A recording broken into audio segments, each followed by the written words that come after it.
Olá, olá pessoal, tudo bem? Muito boa noite, tudo jóia com vocês? Estão me ouvindo por aí? Estão me vendo? Agora sim? Opa, legal, maravilha, excelente.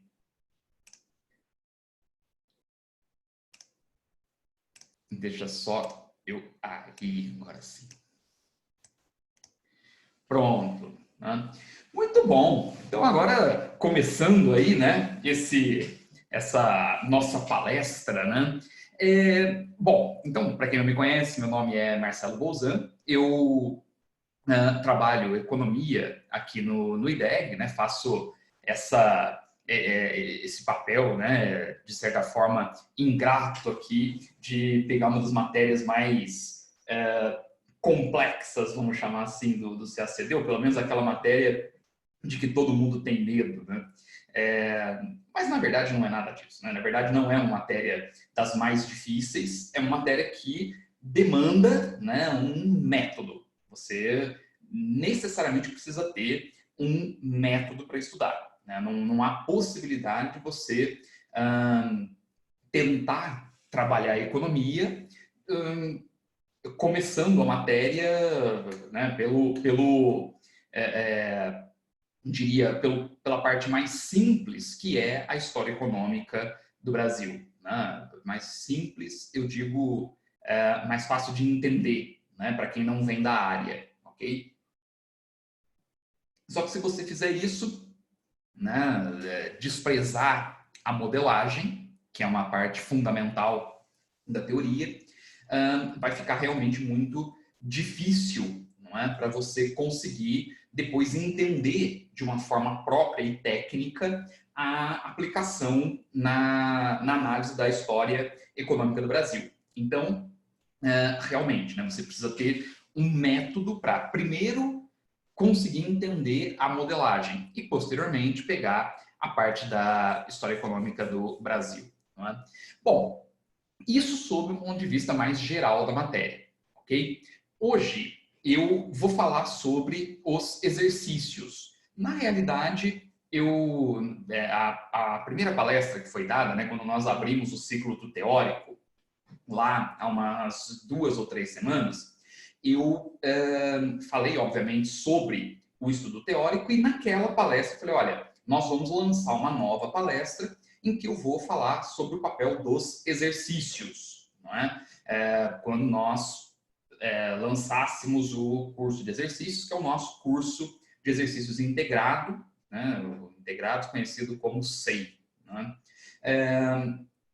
E o SEI é uma experiência fantástica aqui para nós, né? Assim, acho que nós chegamos a um ponto de trabalho com exercícios que na história do IDEG a gente realmente não tinha conseguido ainda, né? Eu vou depois falar um pouquinho sobre o SEI com vocês, mas na minha opinião é a estrutura pedagógica mais bem delimitada para a aplicação dessa ferramenta tão importante. Então, é fundamental hoje não apenas conhecer um pouco mais da prova de economia em si, os exercícios, a forma como esses exercícios são pedidos no CACD, como eles são pensados e trabalhados pela banca, mas mais do que isso, a gente precisa estabelecer aqui duas coisas.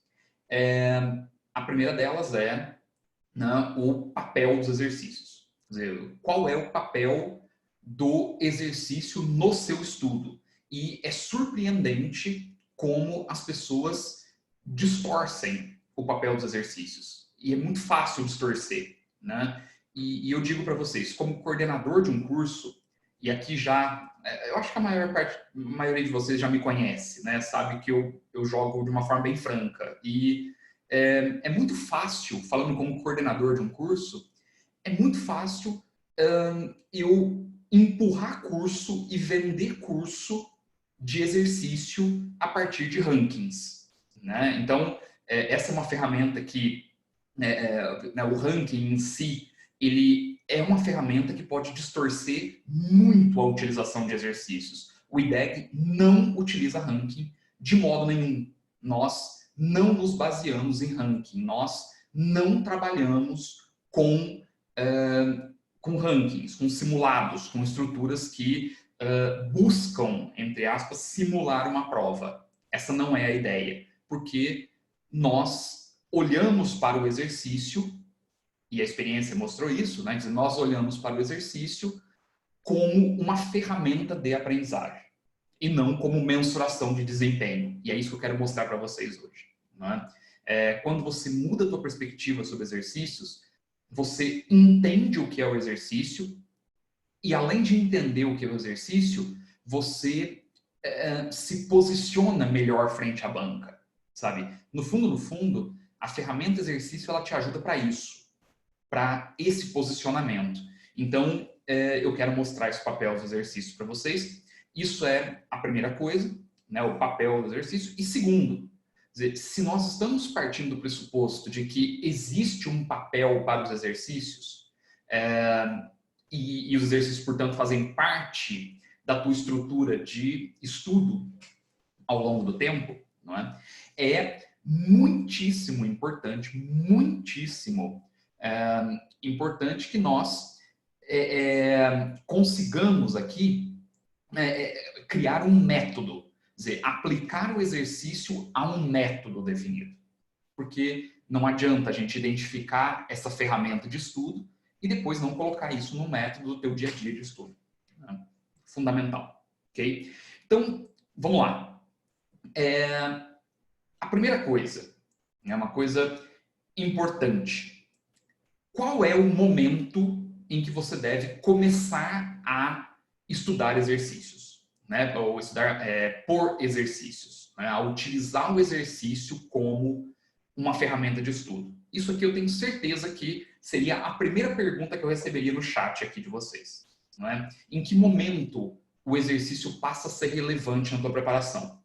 No primeiro momento, ou seja, comecei a estudar e não conhecia nada da prova, né? Comecei a estudar e tenho 3 meses de estudo. O exercício é importante? Não. Né? Assim, não é importante.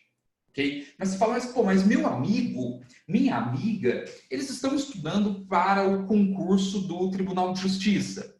Eles estão estudando para um concurso da área fiscal. Né? E esses caras, no primeiro dia que eles foram a um cursinho, eles já trouxeram uma lista de exercícios para fazer. É verdade, só que eles não estão estudando para o CACD. O CACD, ele se faz a partir de um estudo teórico. Então, o exercício ele vem de uma forma paralela e não imediata. Se você está no início do seu estudo, no início, e começa a pegar exercícios e se aprofundar em exercícios, o que vai acontecer é que você vai ter um conjunto de resumos, um caderno de estudo, um repertório de conhecimento absolutamente fragmentado. E mais do que fragmentado, com enormes lacunas que posteriormente vão te levar a fazer 2 ou 3 vezes um curso teórico. Isso é o que a gente mais vê aqui. Né? Então, tem que tomar muito cuidado, porque o CACD ele tem etapas. Primeiro, se trabalha um mínimo de repertório para depois começar a entrar na lógica de exercícios. Vai ter um monte de gente que vai te falar o contrário disso, tá? E aí, para você saber o que é melhor, basta testar. Então, eu estou te falando algo que é da minha experiência, né? E a gente vê os alunos fazendo e depois também ouve as histórias. Então, é evidente que isso não sou eu que estou criando, eu não estou criando um método aqui, é algo natural. A gente trabalha com isso. Então, é o que a gente vê por aí, né? E aí eu passo para vocês, ok? Então, tome muito cuidado, né? Tome muito cuidado, porque nem sempre é o momento correto de se pegar exercícios. Agora, a partir do momento em que você já possui um certo conhecimento das matérias, aí é importante, é fundamental, você começar a trabalhar essa aplicação mais direta na prova, ok? Então, a primeira coisa que a gente precisa discutir aqui é como a prova de economia objetiva ela é traçada no CACD, ok? Então vamos lá. A primeira coisa, né, é que a prova objetiva é feita por uma banca e a prova discursiva é feita por uma outra banca. Né? Neste ano foi diferente, no ano passado foi diferente, né? Mas eu não sei até que ponto foi diferente também, porque no fundo, a prova replicou o modelo anterior, né? Mas não é a lógica. Você tem uma banca que compõe a primeira fase e tem uma banca que compõe a segunda ou terceira fase, que são as fases discursivas. Não é? Então, é muito importante você perceber que estudar para a prova objetiva não significa estudar para a prova discursiva. São provas diferentes, feitas por professores diferentes. Então, o que se aplica na prova, a prova objetiva, muitas vezes não se aplica à prova discursiva. Não é?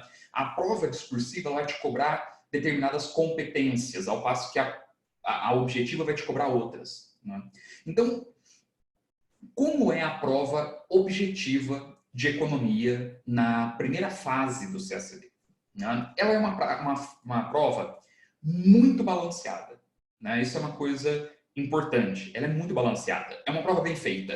A gente não pode dizer que é uma prova que tem desvios, né, teóricos. Não dá para você dizer que é uma prova que é mal elaborada. No fundo, uma prova de economia não é difícil para se elaborar, porque você tem muito histórico.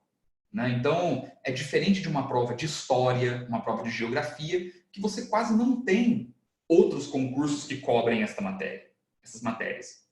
E são matérias muito abertas. Né? No caso da economia, primeiro que muitas provas de concurso público, feitas pelo CESP, feitas pelo IADES, cobram economia. Então já existe uma tradição, não é? Que não foge muito à regra do CACD. E além disso, a própria matéria ela é mais formal, ela é mais hermética, ela é muito mais bem acabada, né? No bom sentido da palavra, né? Ela é muito mais estruturada formalmente. Não é? E, claro, aqui quando eu digo que ela é bem acabada, gente, eu estou falando bem acabada para o concurso, né? Ela é mais bem lapidada no concurso por conta da tradição e por conta de ser uma matéria mais hermética. O que isso quer dizer? Com a modelagem, se você vai fazer uma questão sobre modelo macroeconômico ou modelo microeconômico, não tem muito como a banca errar. Por quê? Porque a prova, a matéria está nos manuais. Né? Basta você abrir o manual, copiar e colar. Então, não tem muito como você errar. De vez em quando os caras erram. Erram porque tentam inovar. Mas não é muito. Então, a prova de macro e micro é uma prova difícil, né? Uma prova que não é fácil, claro. Mas é uma prova balanceada. Você vai ter algumas matérias que são mais pedidas, né? Teoria monetária, estruturas, muitas vezes, de contas nacionais, na microeconomia, uma abordagem sobre elasticidade, estruturas, né, de mercados. Então, são matérias que são muito mais recorrentes. Ok? Evidente que é uma prova mais controlável, né? Muito mais controlável. Aí você diz, pô, Bolzano, mas qual é o alinhamento da banca? Por incrível que pareça, cara, não tem muito alinhamento da banca. Não? Por quê? Porque, na verdade, eles não constroem teorias novas, sabe? Em economia, não tem, para uma prova como essa, de concurso público, em economia não tem espaço, não tem muito espaço para interpretação, sabe? Eu vejo que as pessoas ficam discutindo, mas a ideologia da banca é mais ortodoxa, ou a ideologia da banca é mais heterodoxa, mais liberal, mais keynesiana, né? Na real, cara, eles não estão nem preocupados com isso. Quem faz a prova. Por quê? Porque, na verdade, o que rege a prova é uma estrutura absolutamente manualizada. Então, ninguém vai abrir o livro do Keynes, Teoria Geral do Keynes, de 1937, 36, 37, para tirar uma questão para colocar no CACD, sabe? Isso simplesmente não faria sentido. Por quê? Porque, primeiro que ninguém mais pensa no Keynes de uma forma pura, né? Segundo, não vai fazer diferença, só vai tornar a construção da questão mais difícil para o examinador. Então, o que os caras fazem? Eles adotam os manuais de economia que são ou neoclássicos ou neoliberais, ou são neo-keynesianos, né? Na maior parte das vezes são neo-keynesianos, e fazem as questões ali em cima. Então, eles vão construir as questões a partir do livro do Mencken, do livro do Blanchard, do livro do Pindyck, assim, chutando muito alto do livro do Varia, né? Mas são todos manuais que se utilizam na academia. Você não tem uma questão que saiu do livro do Adam Smith, né? do Adam Smith, não, do David Ricardo. Não faz sentido isso, ok? Então, assim, a discussão se o alinhamento da banca é mais liberal, né, mais ortodoxo, ou mais heterodoxo, mais keynesiano, mais marxista e tudo mais, essa é uma discussão que na primeira fase não rola, sabe? Não vai mudar muito, né, sob o ponto de vista da modelagem, ok? Os manuais, volto a dizer, são, na grande parte das vezes, na maior parte das vezes, neo-keynesianos, né? O Blanchard, o próprio Mencken, né? Esses caras são mais dessa linha, não é?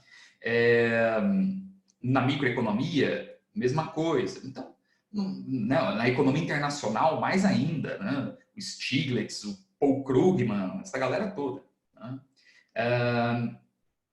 Reinaldo Gonçalves, Renato Bauman, né? Esses caras todos não vão pensar dentro desses manuais, que são os manuais que a gente usa. Então, não se preocupem com relação a essa questão mais ideológica, né, na primeira fase. Isso não é relevante.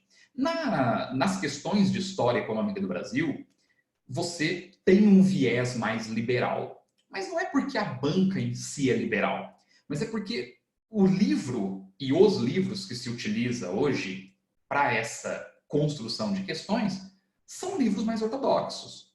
Né? São livros lá da PUC do Rio de Janeiro, né? A Ordem do Progresso, o própria Economia Brasileira Contemporânea do Fábio Giambiagi.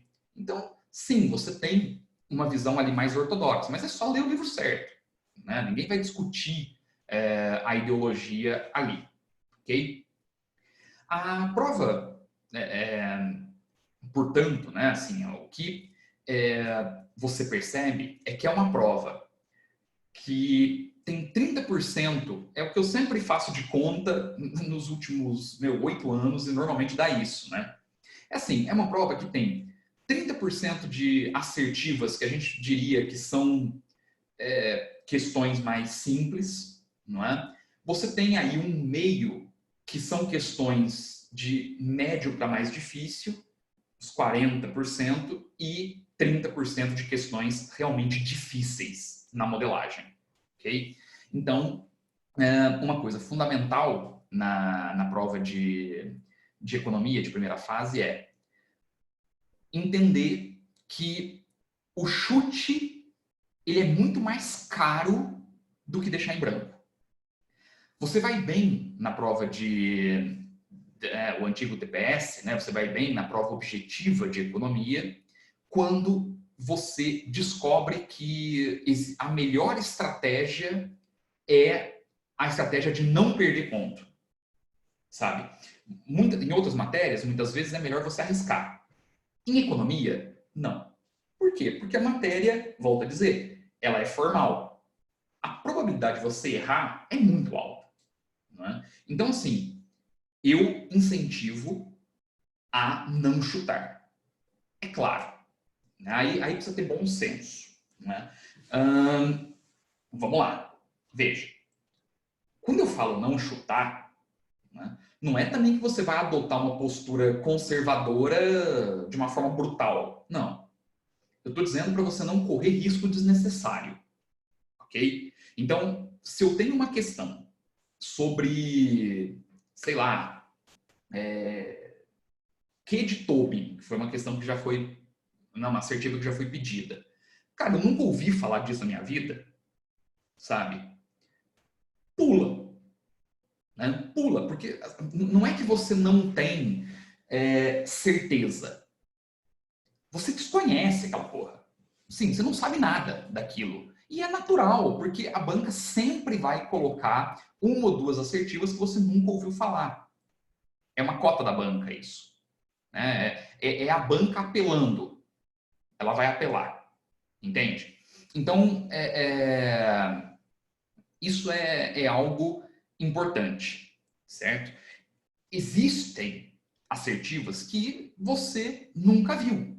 Então, não vale a pena chutar.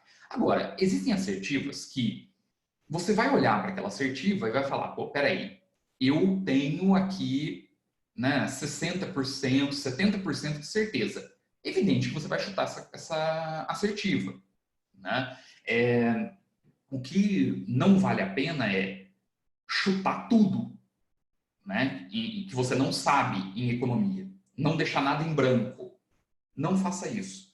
Porque você tem sempre que lembrar uma coisa, né? Que a assertiva que você perder em economia, certo? Que você chutou e errou, ela vai te matar ou uma questão ou meia questão, né? Na prova. Depende de como vier o edital. Qual é o resultado disso? Faça sempre a seguinte conta.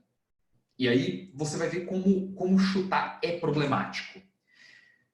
Você pode chutar uma questão de economia que você desconhece, mas que todo o restante conhece. Ou seja, você pode chutar uma questão de economia que as pessoas vão acertar, mas você, por um descuido, não sabia. E não sabia nada daquela questão, daquela assertiva. Você chutou e errou. Repare, esta questão todo mundo vai acertar em economia, você não. A questão que você perdeu ali em economia, ela vai te matar outra questão. E quando ela mata outra questão, ela não escolhe qual questão ela mata. Veja, você deixou de fazer uma questão em economia que todo mundo fez. O erro dessa tua questão vai comprometer uma questão de história difícil que você acertou e a maioria errou. Esse é o cálculo.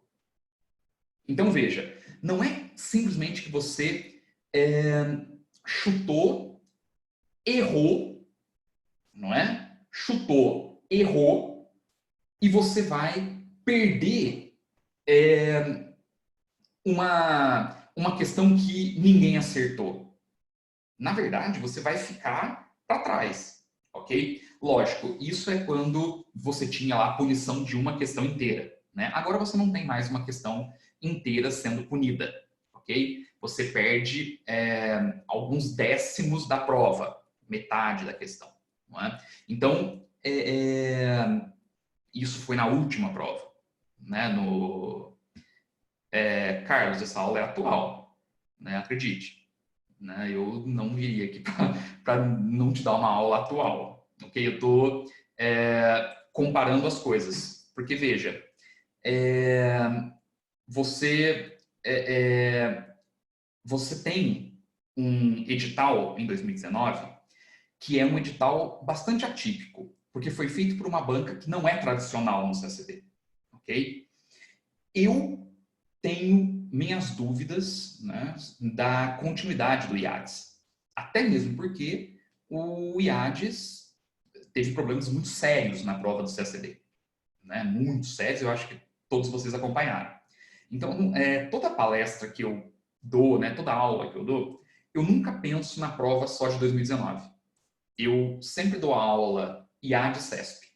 para tudo, né? Então, como a gente já teve a punição de uma questão, né, e depois a gente teve punição de décimos, eu prefiro falar de uma forma abrangente. Uma coisa não invalida a outra, porque é fato que se você perder uma questão, não é, em economia porque você chutou, o que eu quero dizer é que a prova, ela não vai te tirar ponto ou te cancelar uma questão, dependendo de como o edital vier, em uma questão que ninguém acertou. Quando você perde ponto e te cancela um ponto que você tinha assegurado pelo acerto em alguma questão, eles estão te tirando um ponto estratégico. Você está perdendo estrategicamente. Está perdendo estrategicamente. Não é apenas o cancelamento de pontos, né? Isso é o que muitas vezes as pessoas não percebem, né? Pensando que a punição é de 1 para 1, né? É mais fácil ver quando uma errada anula uma certa, né? O que as pessoas muitas vezes não percebem é que essa que você acertou e que você vai perder porque você errou a outra, né? Essa que você errou, ela vai te tirar uma questão boa, uma questão que você tinha acertado e que muitas vezes era uma questão que ninguém tinha acertado. A conta é essa. Então, você não apenas perde ponto, mas fica para trás no ranking. É muito problemático, né? E economia é uma matéria que acaba gerando esse tipo de coisa, né? Acaba gerando esse tipo de coisa, porque é muito fácil o examinador fazer uma questão objetiva sobre um assunto que você nunca viu. E as pessoas insistem em chutar. Então, não façam isso, tá? Mesmo que não se cancele uma questão inteira, como foi o último edital, né? Não percam pontos. No CACD, meio ponto, 0,25, né, de punição, vai fazer uma diferença enorme. Vai fazer uma diferença enorme por conta dessas ponderações. Então, cuidado com o chute. É lógico que numa prova como essa, você não vai ter certeza absoluta em todas as questões. Aliás, eu digo que você não vai ter certeza absoluta quase que nenhuma questão. Sempre existe uma margem de dúvida. Você que precisa medir essa margem de dúvida. Aí você vai me falar, Bolzano, mas tá, como é que eu vou fazer isso? Treinando, né? Como é que você vai fazer isso? Conhecendo a matéria. Vai chegar num ponto, não é, em que isso fica natural para você, né? Assim, existe um momento do estudo, da tua preparação, que você vai perceber, né? Você vai perceber que é possível delimitar uma margem de risco. E você vai fazer isso naturalmente. Você não vai nem pensar mais para fazer isso, sabe? Você vai assumir determinados riscos, mas isso não se ensina em aula. O que eu posso, porque não tem como, o que eu posso te ensinar aqui, e é o que eu estou fazendo, não chute, não conduza a tua prova de uma forma aleatória, porque alguém chegou para você e falou que você precisa, sabe, fazer todas as questões da prova. Ok? Não faça isso, porque, volto a dizer, você não vai perder questões ou décimos de questão ou pontos, né, meio ponto, 25, alguma coisa assim, de uma forma aleatória. Esses pontos que você perde de forma estratégica. Então, tem que tomar cuidado com isso, né? Esse equilíbrio, ele tem que ser feito, né? Você precisa sempre tomar cuidado com isso. Uma das coisas importantes, não se faz uma lista de exercícios qualquer, objetiva, sem relógio do lado. Tem que se habituar a fazer em um tempo contado. Sabe, você tem que... aquilo, né? Quando eu estava falando lá do curso teórico, na outra palestra, me perguntaram, Bolzano, como é que eu faço um resumo menor? Delimita o espaço. Ué, Se condiciona a fazer isso. Então, assim, olha, eu tenho 20 linhas para explicar isso aqui. Ah, mas como é que eu vou fazer isso? Você vai fazendo até um momento em que isso fica natural para você. Né? É algo importante. Ok? Da mesma forma, em exercícios, você tem que contar o tempo. E esse tempo ele tem que ser cada vez mais encurtado. Não é incomum, né? Assim, você ir para uma prova do CACD e o cara meter uma prova de português ou de inglês gigantesca, com uma porrada de texto e não te sobrar tempo para fazer outras matérias. Aliás, isso não é incomum, não. Era a regra. Até que na última prova deu uma amenizada, mas de modo geral, né, sempre foi esse o problema. Você luta contra o tempo na prova objetiva. Então, sempre se condicione a restringir o teu tempo. Sempre. Né? Fazer uma lista de exercício tem que te levar à tensão. Se você não tiver tenso ou tensa para fazer a lista, não é? Isso você não está se programando bem para a prova. Fazer uma lista não é relaxar. Sabe, agora eu vou dar uma relaxada aqui, né? Já li uma referência bibliográfica hoje, vou relaxar fazendo uma lista de economia. Cara, você não relaxa. Você relaxa lendo a bibliografia, cara. Assim, acredite, você não relaxa fazendo exercícios. Não faça isso. Exercício tem que ser na tensão. Tem que ser na porrada. E só tem um jeito: diminuir o tempo. Quanto maior você, quanto maior for essa tensão, quanto mais você conseguir gerar essa tensão, né, mais você vai viver um ambiente de prova. Isso vale mais do que qualquer simulado. Você gerar essa condição adversa pelo tempo. Okay? É uma variável que você tem que considerar quando se faz questões objetivas. É muito importante. Né? Muito importante. Então, sempre lembrem dessa tensão. No fundo, o grande risco do chute não é o chute em si, é o ambiente do chute.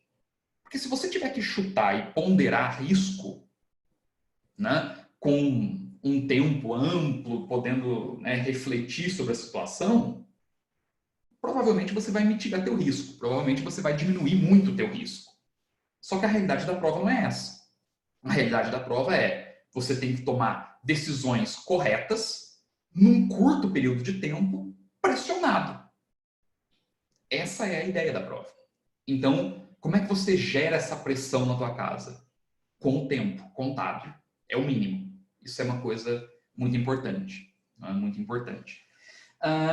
Então, essa é a ideia. Né? A prova de economia, portanto, objetiva do CACD, ela não foge muito a esse esquema dos manuais. É isso que eu quero deixar claro. Onde você pode ter mais problema na prova objetiva? Em História Econômica do Brasil. Porque realmente é uma matéria mais abrangente, é uma matéria mais aberta, claro, porque ela é conceitual como história política do Brasil, né? Que vocês veem lá com o LEAD. Ok? É um espaço de maior erro para a banca. Durante uns 4 anos, a banca bateu bem cabeça com isso. Né? Assim, você pegava uma prova de economia brasileira, ali da história econômica, e, você achava erro a dar com um pau, sabe? Era muito comum isso, mas muito comum. Né? Como é comum em história até hoje. Até que um dia os caras perceberam que eles poderiam usar um manual também de história econômica do Brasil. Né? Pegaram um manual que é mais utilizado na academia, que é a Ordem do Progresso, e também o mais difícil. E a partir daí, as provas de economia brasileira praticamente se tornaram um copy-paste da Ordem do Progresso. Então, é muito mais difícil da banca errar hoje. Nós estamos falando aí já de umas 3 provas que você não vê grandes erros em história econômica, né? Como se via anteriormente. Então, a banca meio que deu um acabamento para a prova de história econômica. Isso ficou bem interessante. Não é? Certo. Então, essa é a ideia da prova. Né? Qual é a lógica dos exercícios? Ó, oh, Pedro, esse livro não é de Deus, a Ordem do Progresso, né? Falta amor no coração dos autores.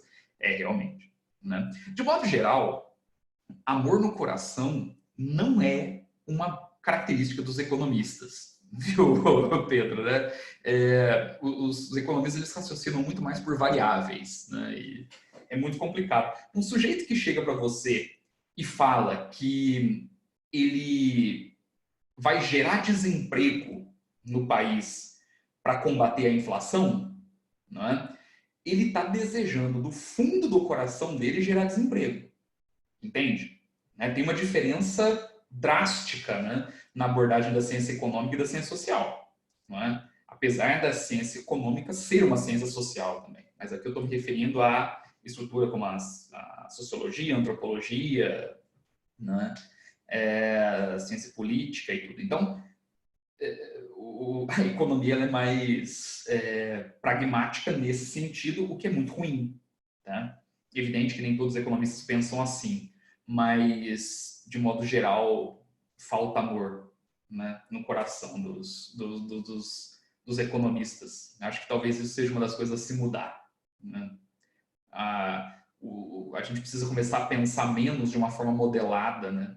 Acho que essa é aquilo que a história está mostrando, e eu acho que, atualmente, mais do que nunca, a gente tem que ver isso. Né?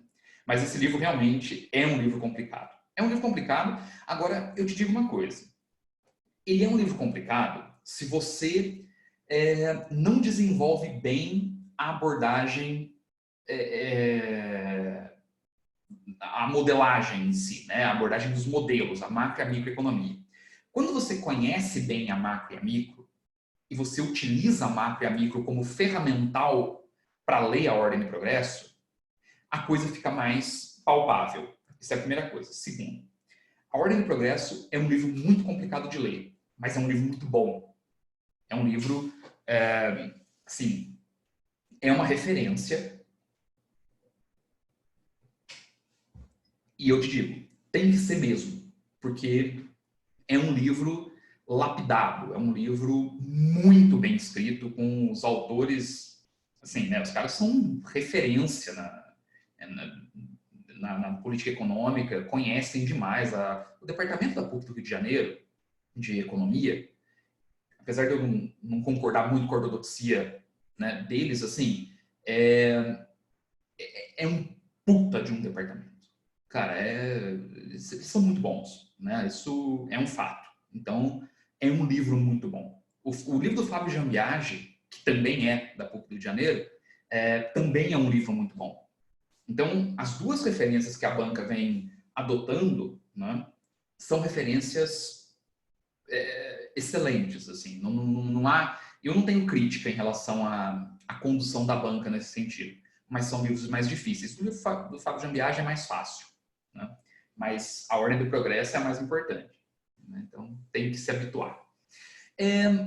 Como é que você, então, a partir de tudo isso que foi falado, quer dizer, como é que você trabalha em sala de aula os exercícios, né? Como é que você pode pegar esses exercícios, pegar essa prova e trazer isso para a tua preparação, né? Organizar essa prova para a tua preparação. A primeira coisa é saber o papel do exercício. Exercício não vai mensurar o teu desempenho. Isso tem que colocar na cabeça. Veja, não é porque você fez uma lista de 30 exercícios sobre elasticidade que você pode afirmar que você está bem ou mal naquela matéria. Exercício não serve para isso. Porque se o exercício servisse para essa mensuração de desempenho, a gente poderia dizer que ranking funciona. Não é? E ranking não funciona.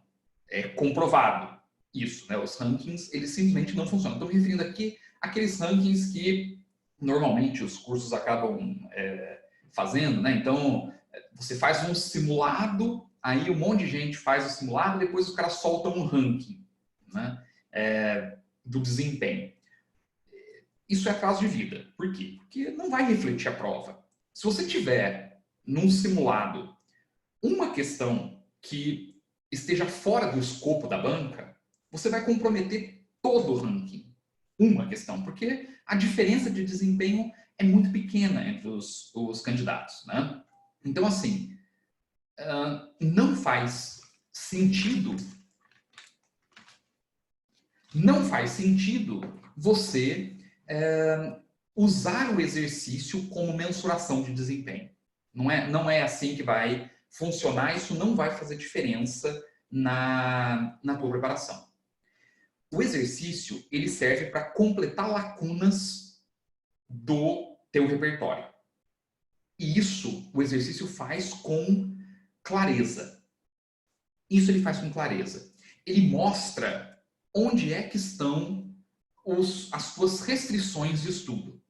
Então, você fez lá uma questão sobre elasticidade, né? E não errou a questão ou acertou. Errar ou acertar não interessa. O que interessa é que, fazendo aquela questão, você vai perceber que existem algumas coisas que não estão presentes no teu caderno. Não é? E, claro, quando você faz aquela questão, aquele conhecimento tem que ser colocado no caderno. Então, a questão, ela serve como ponto de motivação para você ampliar o teu repertório. É isso que é importante. E lógico que além dessa função, a questão te mostra como determinada matéria é cobrada na prova.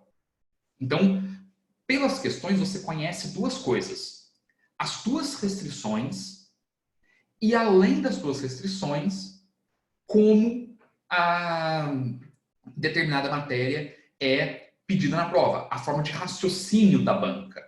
E quando você entende isso, muda tudo. Muda toda a tua relação com os exercícios objetivos, né? Não é necessário você se preocupar com o desempenho. É muito mais importante você olhar para o exercício de um modo ferramental, que vai agregar ao teu...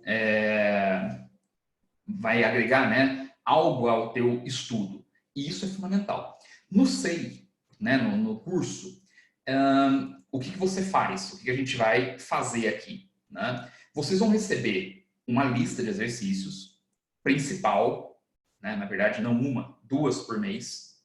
Essas duas listas eu vou corrigir em sala. Só que assim, vamos lá. Quando a gente fala em correção, né, não é que eu vou chegar aqui e vou discutir a resposta com vocês. Né?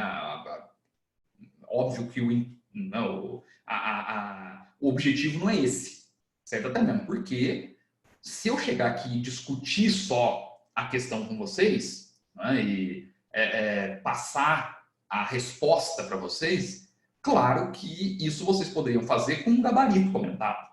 Não é essa a ideia, ok? O que vocês vão fazer é assistir a uma correção qualificada. Então, a partir de determinada questão, eu identifico os pontos de restrição para você, porque eu vou aprofundar a matéria. Então, de uma simples assertiva, eu vou conseguir transportar isso para muitas outras coisas. Né? Eu vou conseguir ampliar esse conhecimento buscando links com a matéria e a gente vai expandir o conhecimento. A ideia é criar uma expansão desse conhecimento. Não é? Isso é fundamental. No SEI, nós fazemos isso para cada tópico do edital. Então, todas as assertivas que você fizer, você vai ter lá a referência do edital. Eu estou trabalhando determinado tópico nesta assertiva. Você fez a lista. Você vai fazer essa lista antes de eu dar aula. ok? Você fez a lista, não é? Quando você fizer a lista, vai fazer a lista no nosso sistema. Quando você faz a lista, o próprio sistema ele já vai te mostrar os erros e os acertos para cada um desses tópicos do edital, certo? Então, vamos imaginar que você fez 5 assertivas no histórico, você fez 5 assertivas sobre economia cafeeira, certo? Sobre economia cafeeira. Vai ter um tópico lá. Bom, aí dessas 5, você errou 3 e acertou 2. Peraí, né? E o sistema vai te dizer, olha, você, né, errou 3, acertou 2. No entanto, a turma, né, e ele vai te dar um valor agregado da turma. Olha, a turma, dessas 5 questões, a turma acertou 4 e errou 1, em média. Ah, então você está atrás da turma. Então, né, estude economia cafeeira, porque é um ponto de restrição. Essas estatísticas, elas são fundamentais para você direcionar o teu estudo. E além disso, elas são fundamentais para eu montar a minha aula, porque eu monto a minha aula em cima dessas restrições. Né? Então, eu não faço a aula de uma forma aleatória. Né? Quando eu entro lá no sistema, eu tenho os valores agregados, e eu vejo que a turma não foi bem nas assertivas de economia cafeeira, eu retomo esse assunto. Eu turbino a lista. Né? Eu coloco mais questões sobre isso. Ou então, essa matéria vem com um peso muito maior na lista de apoio. Você tem no SEI uma lista principal que eu trabalho corrigindo, né, em sala com vocês e tudo, certo? Essa lista vai gerar estatística para vocês lá no sistema. E, além dessa lista, você vai receber uma outra lista, que é uma lista de apoio. Essa lista eu não vou corrigir em sala, só que você vai receber os comentários escritos. Você tem lá todo o comentário detalhado dos erros e acertos, né? Certas e erradas, tudo direitinho. E você também vai fazer essa lista de apoio no sistema. E aí, esse compêndio todo de questões vai te dar um mapeamento exato de como você está frente à turma, no histórico, frente à turma, em relação a cada um dos temas, cada um dos tópicos do edital. Essas estatísticas são importantes. Volto a dizer, não é ranking. Nós estamos simplesmente mostrando a lacuna.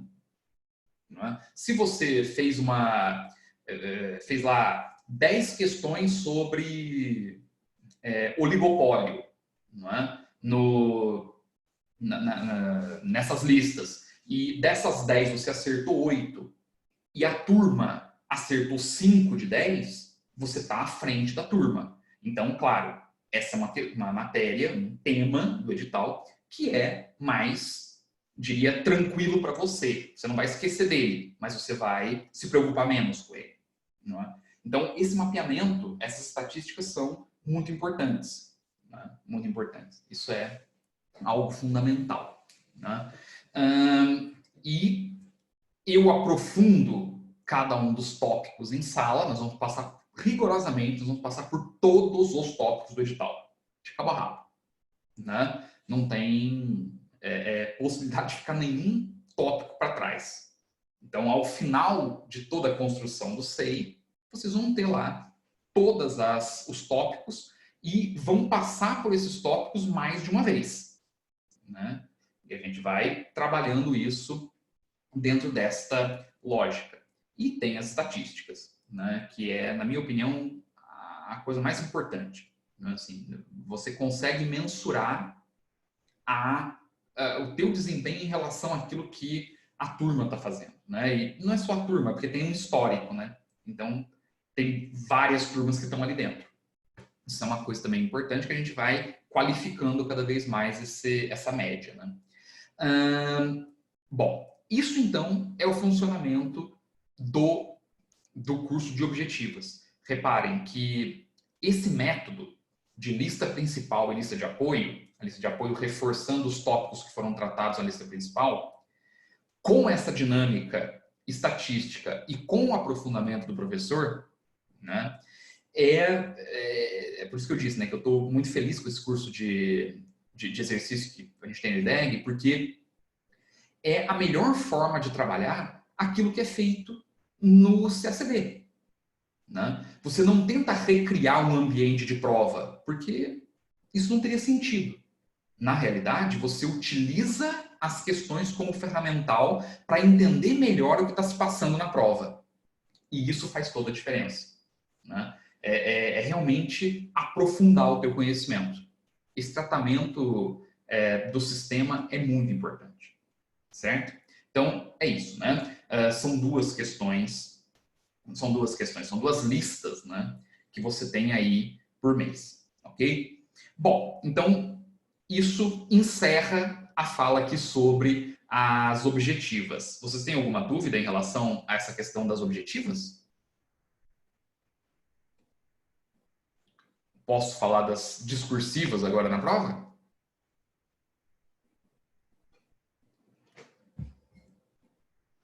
Sim, não, talvez.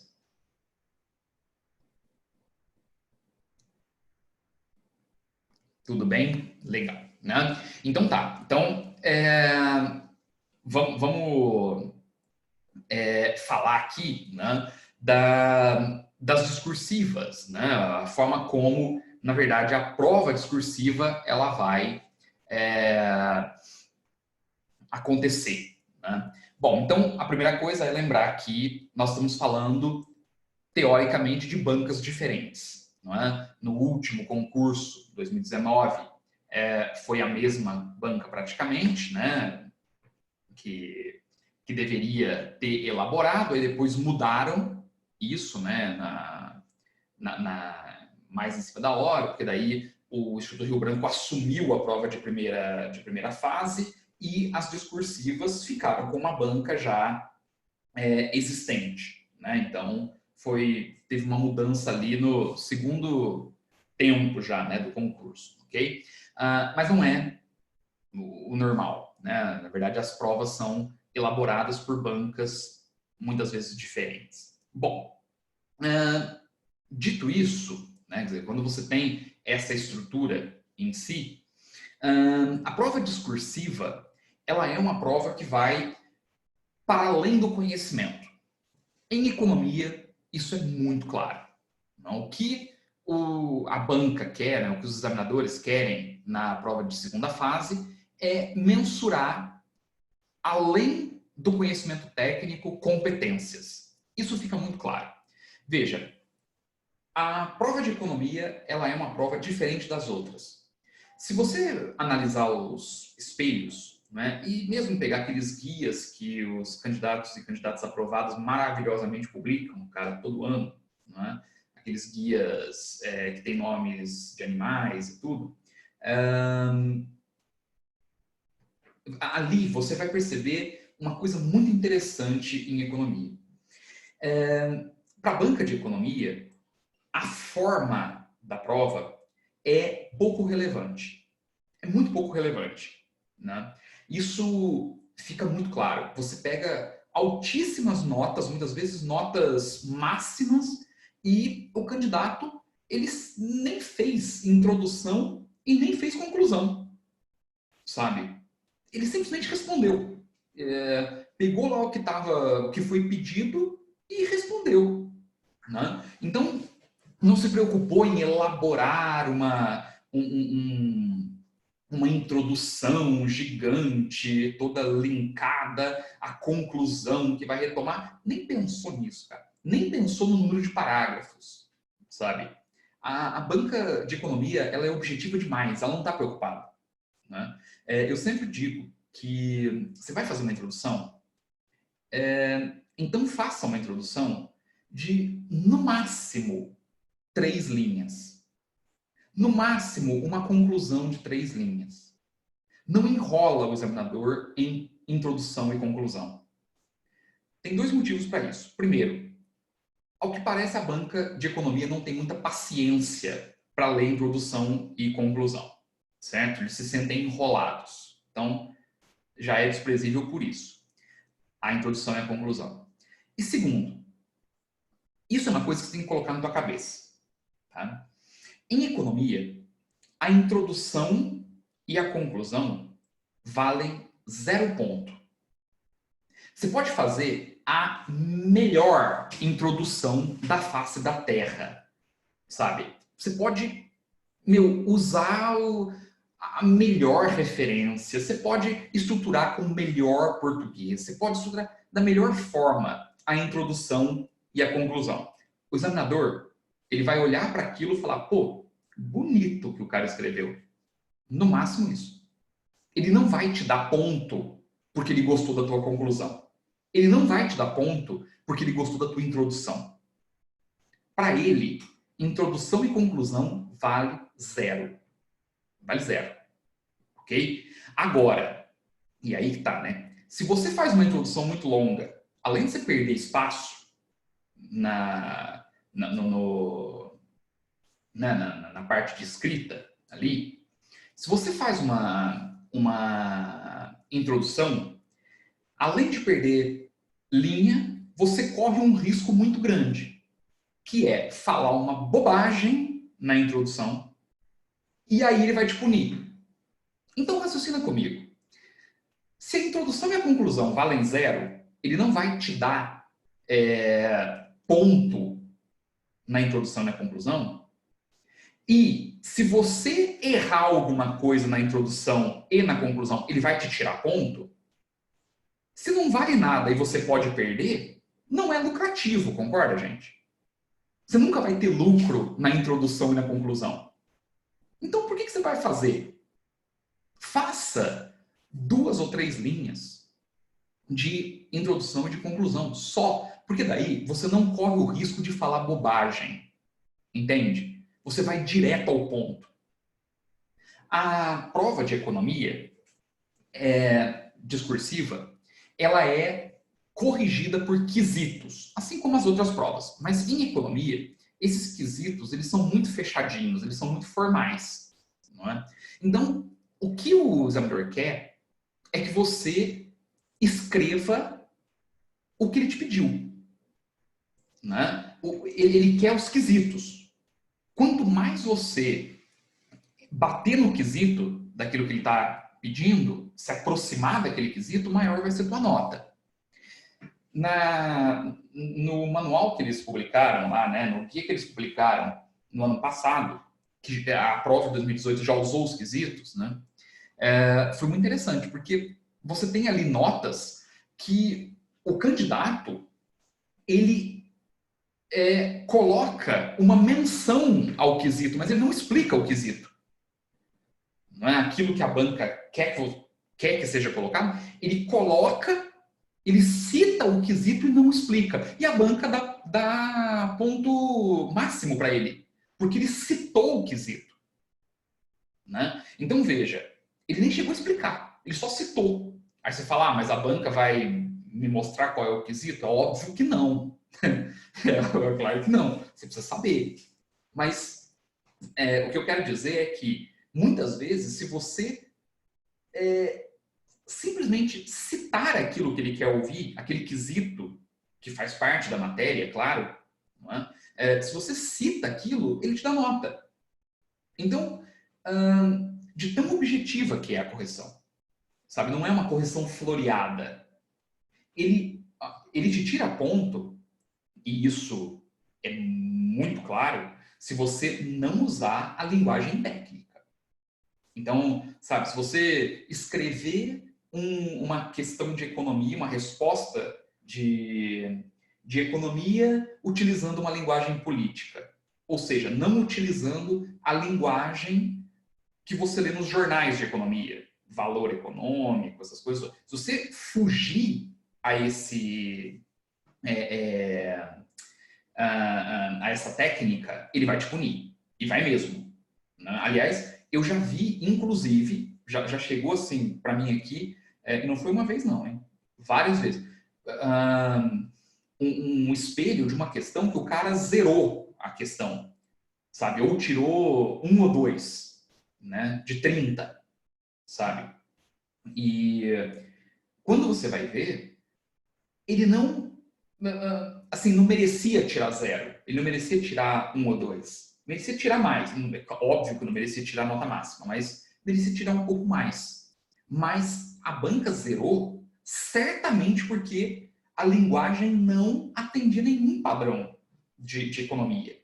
Então, tem que falar o economês na prova de economia. Não tem jeito, né? Você precisa usar esta linguagem técnica. Existe forma? Não. Existe linguagem. Isso é uma coisa importante na prova discursiva. A correção ela é montada, como eu disse, por esses quesitos, normalmente 10 quesitos, e cada quesito deste é uma parte da matéria, daquilo que ele te pediu. É um argumento para sustentar aquilo que ele está te pedindo. É difícil de identificar os quesitos? Não. Com um pouquinho de prática, você aprende a montar a questão na tua cabeça, sabe? Então, não é difícil. Não é difícil. A terceira fase, a fase discursiva, segunda ou terceira fase, depende do ano, né? A fase discursiva, ela é uma prova que dificilmente vai te pedir algo que você desconheça profundamente. Dificilmente. Assim, eu já vi isso acontecer, diria 2 vezes, sabe? Numa questão de balanço de pagamentos, uma vez, né? Não vejo muito mais do que aquela questão de balanço de pagamentos. Mas é muito difícil para a banca, numa questão aberta, te pedir algo que, sabe, você desconheça, né? E na época também que foi feita essa prova, que os caras pediram lá balanço de pagamentos e tudo, aquela questão que ninguém conseguiu fazer praticamente foi uma apelação da banca. Num momento todo errado, né? O examinador que fez aquilo não sabia o que estava fazendo, né? Por quê? Porque, pensa comigo, eu tenho uma prova objetiva que vai eliminar pessoas, ok? As pessoas que passam na primeira fase, o que você pressupõe é que a banca quer ouvi-las. Se eu estou levando uma pessoa para uma prova discursiva, eu não quero ferrar essa pessoa, sabe? Fazer uma questão que o cara não vai saber comentar nada. Tipo, porque se for para fazer isso, eu faço no TPS. Eu faço na primeira fase, na fase objetiva, o antigo TPS. Né? Eu faço no antigo TPS. Eu faço na primeira fase. Por quê? Porque daí eu peço uma coisa que o cara nunca viu, né? E ele é eliminado. Agora, a partir do momento que esse cara foi aprovado na primeira fase, o que se imagina é que a banca está dizendo: olha, meu senhor, minha senhorita, vocês que foram à fase avançada, agora nós estamos dispostos a ouvir o que você tem a nos dizer. Então, dificilmente vai aparecer na terceira fase, na fase discursiva, na segunda fase, um tema que você ou que os outros candidatos desconheçam profundamente. Você pode conhecer mais ou menos, mas você já ouviu falar. Porque a banca quer te ouvir. A banca quer ler aquilo que você tem para escrever. Né? E pelo menos essa é a compreensão da banca de economia. Né? Quando é que eles zeram a tua nota ou te dão uma nota muito baixa? Em 2 casos. Quando você fala uma bobagem gigantesca, né? Sempre lembrando que economista não tem muita paciência, então cuidado, né, com isso. Seja didático ou didática na tua resposta, porque a banca de economia ela não vai ficar lendo questão que não está, sabe assim, que é difícil de ler. Né? Por incrível que pareça, a letra interessa muito para a banca. Se o cara não consegue ler, ele caneta mesmo. É um problema. Né? Eles não têm paciência.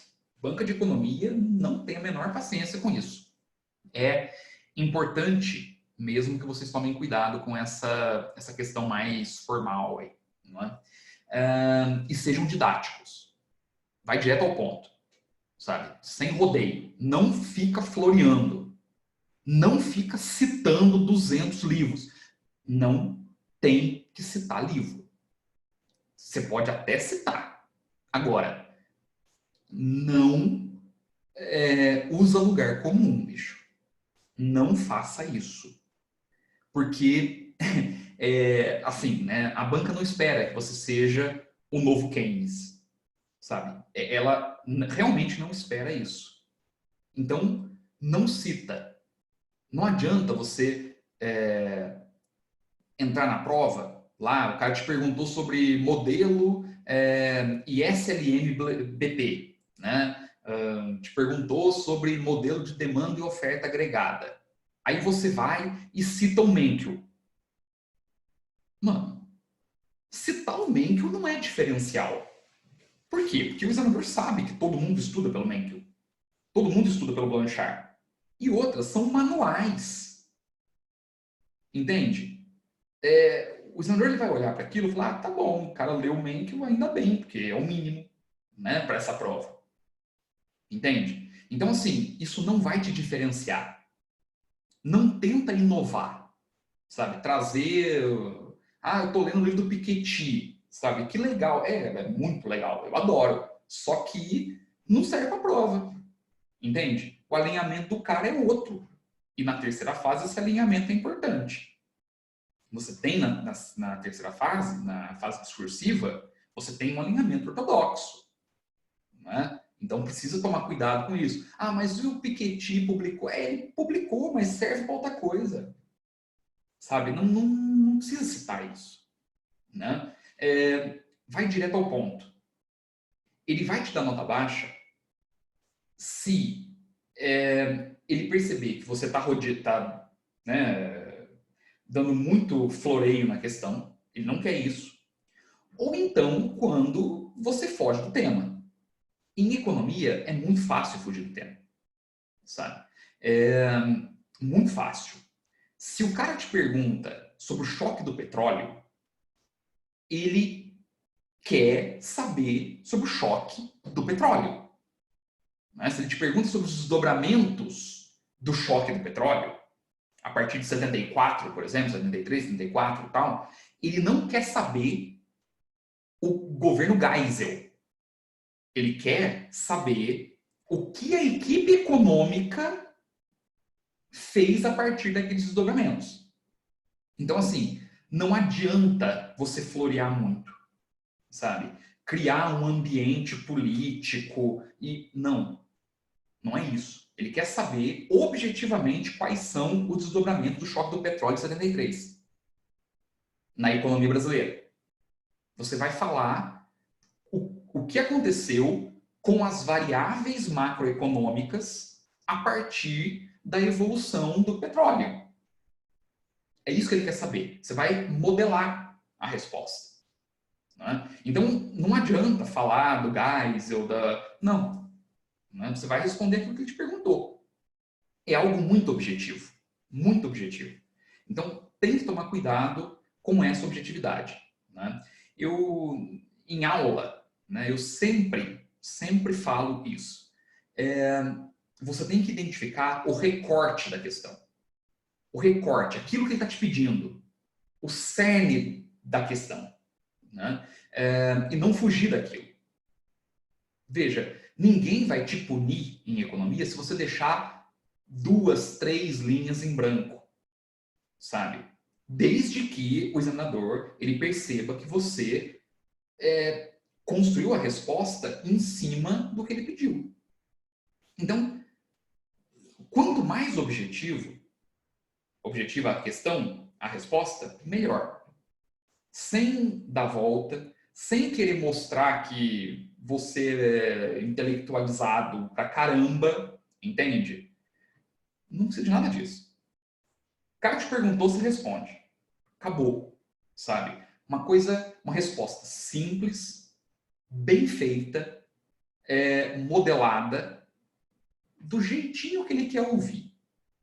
Não tem que inovar. Inova em outras matérias, não inova em economia. Economia você vai fazer algo hermético. Uma resposta hermética. Uma resposta chata. É isso. Não é? Lógico, né? Tem um quesito lá que é diferenciação. Não é? Ele vai te dar mais pontos se você se diferencia das outras pessoas. E aí você me fala, mas pô, isso não é importante, Bozan? É muito importante. É que a maior parte das pessoas não tem essa objetividade. A maior parte das pessoas acaba floreando demais. E aí o cara que é objetivo, não é? O cara que responde economicamente uma pergunta econômica, certo? Que fica dentro dessa linguagem técnica, faz algo didático e bem acabado, bem delimitado, né? Essa pessoa passa na frente dos outros porque ela simplesmente fez aquilo que a banca queria. A grande, o grande diferencial em economia não está na forma, sabe, da construção do texto, né? O grande diferencial em economia está justamente em você aplicar a modelagem, porque isso que é difícil. É assim que você vai chamar a atenção da banca. O cara vai bater o olho e falar, porra, é um economista escrevendo, sabe? É esse cara, né? Um cara que escreveu aqui, né? Independente da formação dele, ele tem o rigor econômico.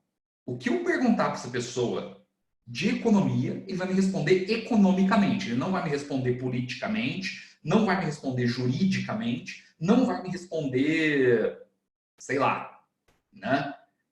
Culturalmente. Ele vai me responder economicamente. Ele vai me dar uma resposta econômica. É isso que ele quer. Né? Isto é algo que nós trabalhamos no SEI, né? no curso de discursiva do SEI. Evidentemente, vocês, a todo momento da correção, eu vou bater nisso. Né? Vocês no SEI discursivo, vocês recebem uma questão principal, que é a que eu vou discutir em sala, né? E recebem duas questões de apoio. Né? Então, vocês vão receber uma questão principal, eu vou dar uma aula sobre isso, porque é um tema que eu quero aprofundar muito, né? É um aprofundamento bastante intenso do SEI, né? Discursivo. Essa questão principal eu vou corrigir, então isso vem para minha mesa e eu corrijo detalhado e eu corrijo utilizando os quesitos. Eu vou dar minha aula sobre os quesitos que eu formulei. Então eu vou te mandar uma questão e na aula de explicação daquela questão que eu estou te mandando, você vai ver lá que eu vou corrigir em cima dos quesitos, né? Eu te mostro os quesitos em aula e falo, olha, aqui você tem que se aproximar desse quesito, esse quesito está aqui por esse motivo, que vai entrar em tal lugar na tua resposta. Eu vou te falar isso. Você vai fazer a questão antes da aula, ok? Ah, mas Bolzan, e se eu tiver muita dificuldade para fazer a questão antes da aula? Eu te digo o seguinte, no começo, assiste a minha aula e faz a questão. Agora, você tem que se libertar disso. O importante é você fazer a questão, para que eu possa, na correção, identificar as tuas restrições. Se você assiste a minha aula e faz a resposta a partir daquilo que eu falei, é claro que você vai me dar menos capital para corrigir. Eu vou ter um insumo menor para corrigir. Né? Vai escopar a tua correção. Porque, no fundo, você vai escrever aquilo que eu falei. Né? Ou seja, você já vai trazer os quesitos. Entende? E aí você não identificou os quesitos. Eu vou corrigir, vou te dar uma nota alta, porque a resposta está correta, mas eu não vou conseguir identificar as suas restrições. Então, assim, veja, eu sou professor, né? E eu espero ver os teus erros. Eu não quero ver os teus acertos. Quem tem que ver os teus acertos é o examinador, né? Eu não. Eu preciso ver o teu erro. Porque se eu conseguir visualizar o teu erro, eu consigo entrar em contato com você e falar, olha, você tem que fazer assim, assim, assim. Não é? Se você não me mostra os erros, eu não consigo fazer isso. Então, eu sou um eterno buscador de erro. Então, me apresente os erros. Eu estou em busca do teu erro. Essa é, para mim, a parte mais interessante da coisa, sabe? Quanto mais natural for a tua escrita, melhor, porque a gente vai corrigir isso juntos, né? A gente vai trabalhar junto essa coisa, né? E vão traçar os quesitos direitinho. Então, vocês vão receber essa correção individual, a aula sobre essa lista, sobre essa questão principal, não é? E vão receber também duas outras questões, que nós chamamos de questões de apoio, são duas. Eu vou formular as questões e vou construir os quesitos de forma escrita. Isto vai virar um padrão de resposta para você, ok? Você vai escrever a tua questão, obviamente sem olhar no padrão de resposta, você vai corrigir a tua questão e depois você vai identificar quais quesitos entraram na tua resposta e quais não entraram na tua resposta.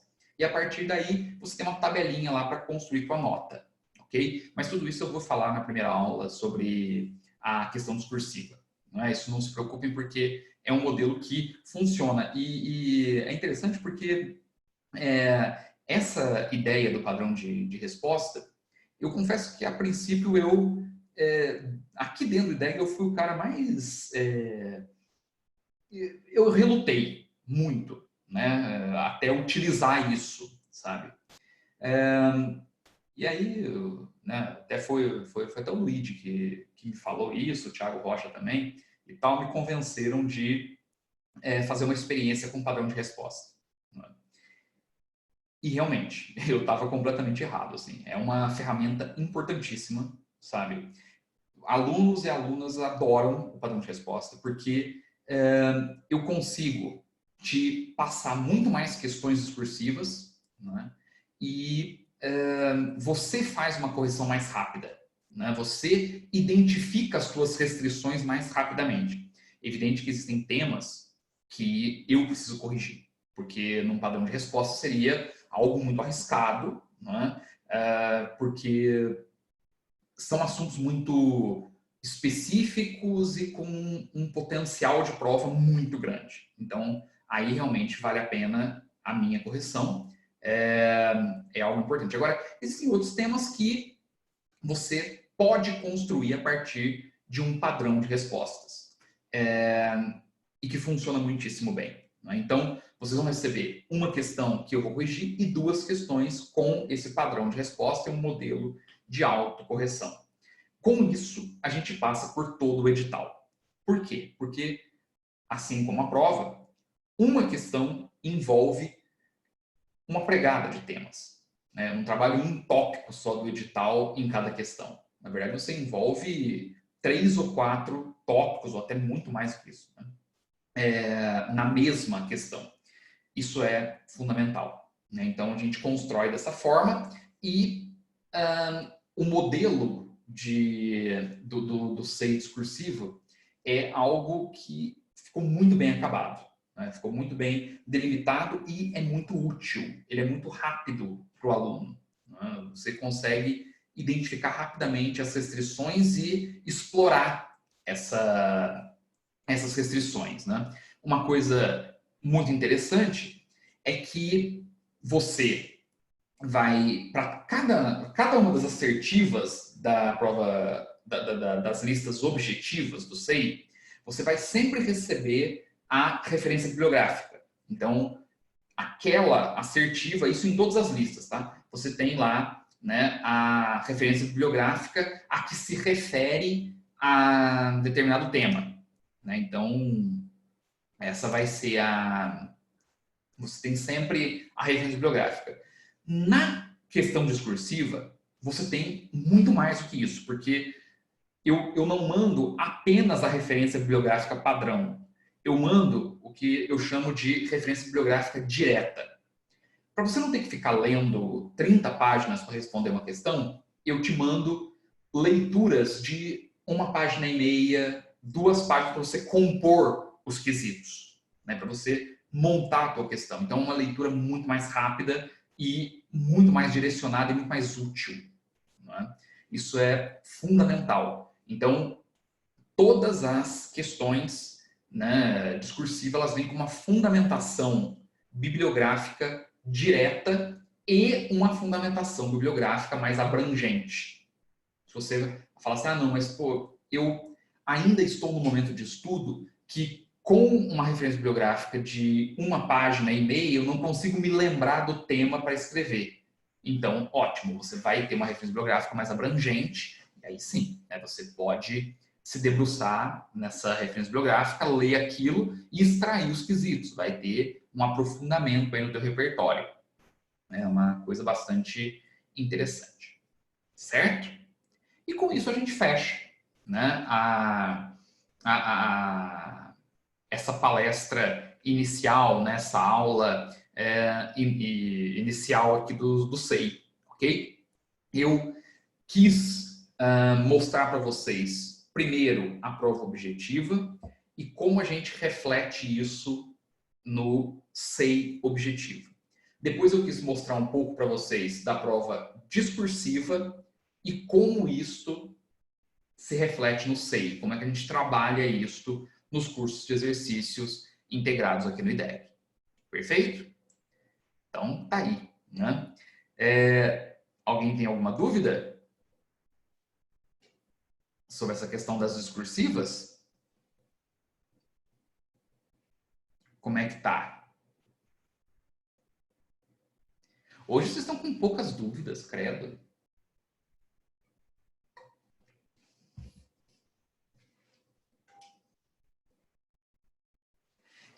Thaís, vai ter algum curso específico de discursiva? Sim. Nós estamos começando esse curso, né, o SEI discursiva, porque esse SEI, o curso de exercícios integrados, ele tem a parte objetiva e tem a parte discursiva. Você pode comprar as duas coisas juntas ou você pode comprar separado. Só o curso objetivo ou só o curso discursiva, tá? Aí tá lá no nosso site, já você pode se matricular no específico de discursiva, ok? Legal, né? Essa é a ideia. Fernando, para cada kit, né, do SEI, né, você tem 3 questões discursivas, ok? Uma questão eu corrijo e outras 2 vão com padrão de resposta, certo? Então, na verdade, você tem aí, né, questão quase que o mês todo para fazer, certo? São sempre essas questões. É lógico, né, Fernando? Não faz muito sentido você fazer um curso de questões discursivas, né, semanal, entende? Com correção no momento em que você né, não tem uma perspectiva de prova, entende? Por quê? Porque, na verdade, a questão discursiva, ela te tira muito tempo de estudo, não é? Então, nesse momento, como existe uma indecisão, né, em relação aí quando vai acontecer o concurso, essa coisa toda, nós pensamos, né, em construir um curso que seja adequado a esse momento, né, que é justamente você ter questões discursivas constantemente, ok? Mas, evidentemente, não dedicar a maior parte do seu estudo às questões discursivas, na medida em que você tem aí um momento importante para aprofundar repertório, estudando, né, pegando a referência bibliográfica, aprofundando o teu caderno, né? Então, a gente está mensurando tudo isso, né? Agora, Fernando, uma coisa que é bastante interessante, antes a gente tinha um curso de discursivas que a gente fazia uma questão a cada 2 semanas, né, discursiva, ou seja, né, você tinha 2 questões por mês, né, discursiva, em que a gente fazia 2 correções dos professores por mês, né? E nós chegamos à seguinte conclusão, que não era tão produtivo, certo? Por quê? Porque você tem que estabelecer prazos muito rigorosos, tanto para o aluno quanto para o professor, né? E é um problema, porque você estabelece um prazo, coloca uma carga de discursiva gigantesca, né, que o aluno tem que fazer, e isto gera um monte de atraso. Assim, sempre tem gente que fala, pô, Bolsa, eu posso entregar um pouco depois e tal. Só que quando isso acontece, cara, isso atrasa toda a correção, né? E aí vira um processo muito complicado. O que a gente percebeu? Que se a gente constrói uma lista principal e 2 questões com um padrão de resposta, o aluno ele consegue se programar melhor, né? Então, ele consegue focar a construção das respostas de uma forma muito mais eficiente. Ao invés de ter 2 questões por mês, ele tem 3, né? E ele tem 3 questões que ele consegue fazer com extrema eficiência. Antes a gente tinha 2 questões por mês com 2 correções que o trabalho não era eficiente, né?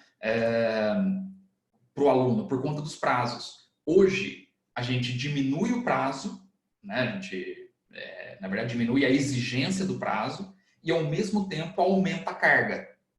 Então é um padrão de trabalho muito melhor, muito mais eficiente e certamente muito mais profundo para o aluno, né? Não tem nenhuma dúvida em relação a isso, entendeu? Essa é a forma de trabalho. Mais alguma coisa que vocês tenham aí? Deixa eu ver aqui, mano.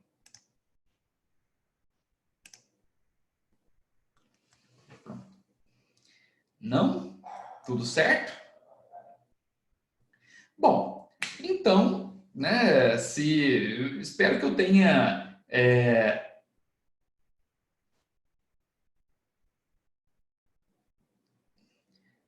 a Thais está me perguntando aqui como podemos estudar pelas discursivas. Thais, veja, né, a discursiva ela é uma ferramenta de estudo, né? Na verdade, quando você constrói uma questão discursiva, você está, na verdade, fazendo uma grande revisão e, ao mesmo tempo, aprofundando o teu conhecimento, né? Claro que você vai identificar ali um link, né, entre os argumentos que sustentam um determinado tema, ok? Isso é uma coisa que as objetivas não te mostram, né? Enquanto a objetiva ela te mostra uma restrição de conhecimento, a discursiva ela te mostra a tua capacidade de lidar com argumentos sobre determinado tópico do edital, né? Então, são 2 coisas que se complementam, não é? O resultado do estudo da discursiva é o aprofundamento e, mais do que o aprofundamento, é a forma de construir uma resposta a partir dos quesitos, né? O João Guilherme está dizendo o seguinte: os padrões de resposta devem ser seguidos à risca. É aí que está, né, João? O padrão de resposta, ele nada mais é do que o quesito, do que um conjunto de quesitos, aqueles 10 quesitos que a banca utiliza. Então, você tem que seguir aquilo à risca, sem dúvida. Por quê? Porque cada quesito ele tem uma pontuação. Ele vale tantos pontos dentro da prova, né? Então, se você tem lá, numa prova de 30 pontos, você vai ter 10 quesitos, cada um deles vale 3 pontos. Se você não coloca um quesito na tua resposta, você perde 3 pontos. Existe a possibilidade de você fazer uma autocorreção. Só que é claro que em cima disso, a gente cria uma tabela de correção, né? Então, você vai ver lá que, olha, o primeiro quesito, o tema do primeiro quesito é, sei lá, X. Aí depois nós vamos discriminar para você esse quesito, né? Então, vai dizer o seguinte, olha, você colocou na tua resposta tal parte do quesito? Sim. Então, você ganha tantos pontos. Você colocou essa outra parte aqui, que faz parte desse quesito? Ah, não coloquei. Ah, então diminua um ponto lá na tua nota. E assim vai, você vai ter uma tabela para fazer uma autocorreção. Os quesitos, né, o padrão de resposta, ele deve ser seguido à risca, exatamente por conta dessa construção por quesitos, né? A correção da banca, a partir do momento em que eles adotaram os quesitos, ela se tornou muito objetiva. E isso facilitou muito, né? Porque você entende como a banca está pensando. Foi isso que você me perguntou, João?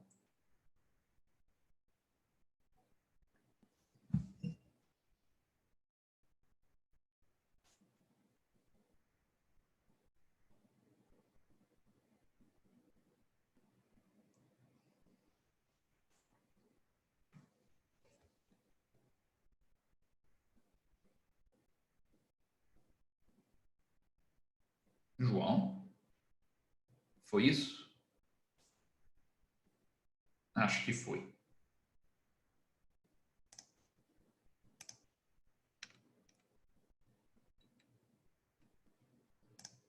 Bom,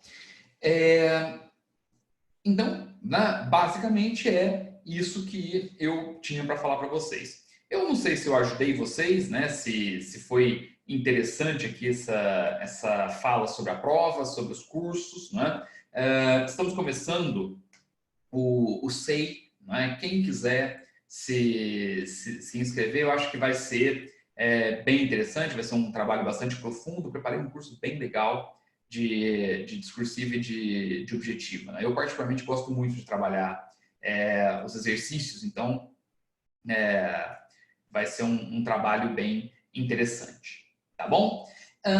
Uma coisa importante, né? Eu hoje estou dando essa palestra à noite, né, por uma restrição de agenda. Na realidade, a minha aula, ela não é às segundas-feiras à noite. A minha aula é às terças-feiras, às 10 horas da manhã, tá bom?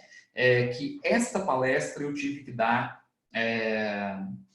hoje à noite, né, na segunda-feira à noite, porque eu amanhã estou com um probleminha na agenda, certo? Por incrível que pareça, mesmo na quarentena, né?